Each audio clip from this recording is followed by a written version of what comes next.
الذهاب إلى المدرسة والعودة منها.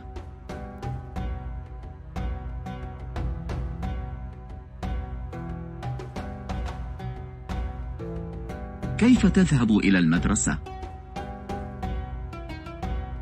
أذهب إلى المدرسة في الحافلة. لماذا تذهب إلى المدرسة في الحافلة؟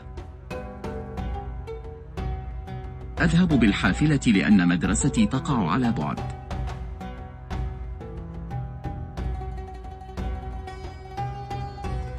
كم يبعد بيتك عن المدرسة؟ بيتي يبعد عن المدرسة حوالي 5 كيلومترات. كم يكلف ركوب الحافلة؟ إن ركوب الحافلة يكلف روبيتين فقط.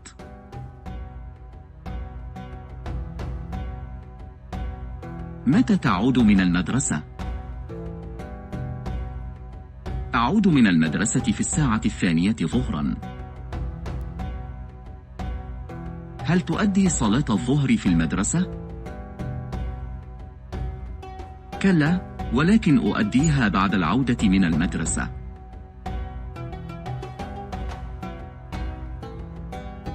متى تتناول الغداء؟ أتغدى في الساعة 3. وماذا تعمل بعد الغداء؟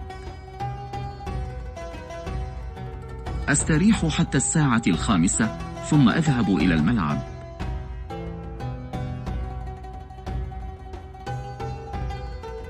ما هي اللعبة المفضلة لديك؟